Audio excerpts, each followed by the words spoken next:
morning, everyone. It's time for another update, and today I'm going to continue the series on Nibiru. Today we're going to be discussing the Nibiruans themselves, who they are and what they are. Now this is a multifaceted, multidimensional explanation, so just hang on to your seats. Alright,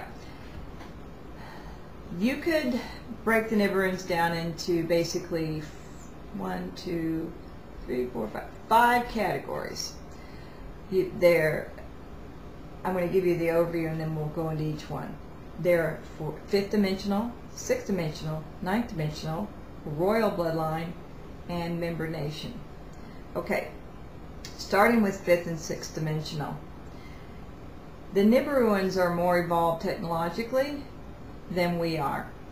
They understand multiple realities, multiple timelines. They have technology far beyond anything that we can even imagine. We're just babes in the woods compared to them. We're just beginning to understand nuclear fission and quantum physics. They've had these for eons, millions and millions and millions of years. So they would be far advanced beyond us. The average Joe on the street in Nibiru would be the equivalent to our 3rd dimensional average Joe on the street. What I mean by that is somebody who is very mainstream, very non-spiritual, totally immersed in this reality, and they're not really concerned about anything spiritual. But yet, that average Nibiruan is far more advanced than the average human here on Earth. The 6th dimensional Nibiruan would be somebody equivalent to an individual who does pursue a spiritual path, some more farther along than others. And so that would be the equivalent to someone here on Earth who would be a, well, you know, they would consider themselves a light worker and would be pursuing spiritual enlightenment. Then, as I understand, and this is based on the information the Nibiruans have given me over the years, they take a big leap up to what they call a 9th dimensional Nibiruan. A 9th dimensional Nibiruan is an individual who isn't technically from Nibiru. They live in a planet or ship, actually a ship, that orbits with Nibiru, and they are the ancient ancestors. They're on a totally different dimension. The 5th and 6th Nibiruans look upon the 9th dimensional Nibiruans as their spiritual guides and advisors.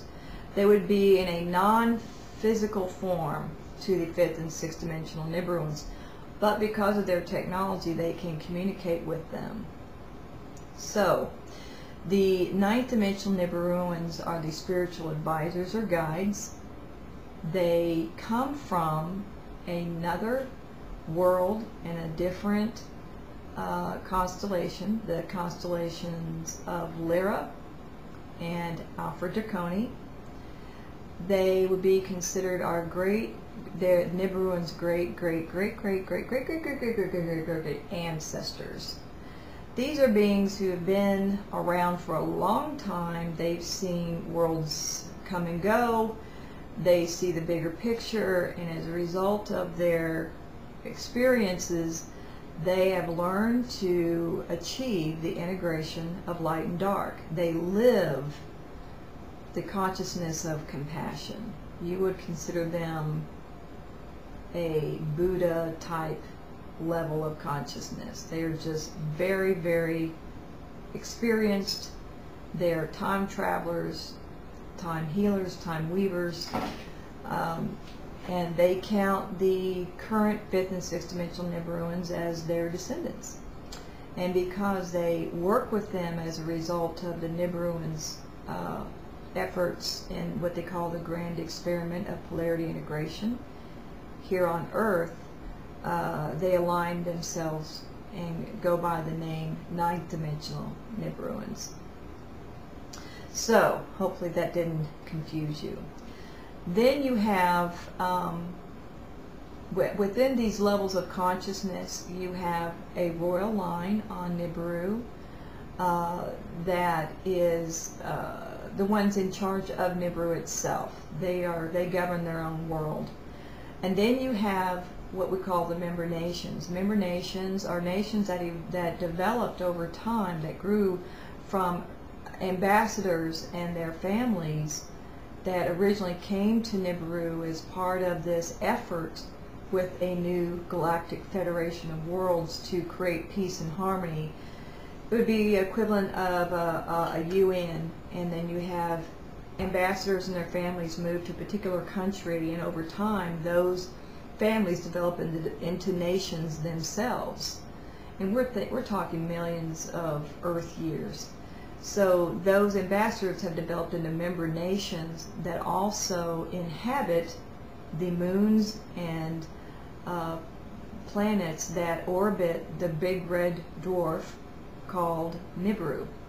It's like a mini constellation or mini solar system, actually, if you listen to my first video. Okay, so you have member nations, you have a royal bloodline, and you have 3 levels of consciousness. You have 5th, 6th, and 9th. All 3 levels of consciousness can be found in the citizens, if you will, of the Nibiru collection or mini solar system. Okay, so when I speak to you of Nibiruans, I usually speak to you about the 9th dimensional ones, because they were the ones who first contacted me back in 1993. They're the ones who channeled the book, gave you the formula of compassion to reactivate your thymus and recompile your 12 strands of DNA, because they're the oldest, most ancient, and there actually are ancient ancestors too. They were the ones who gave me a lot of the history of our race, of our species, our multiple species here on Earth, and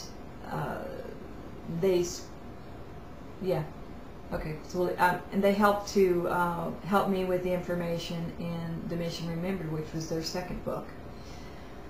The 5th and 6th dimensional Nibiruans I've communicated with early on in my mission, Anu, and in particular, and he helped channel the Earth history from his perspective, which was part 2 of We Are the Nibiruans.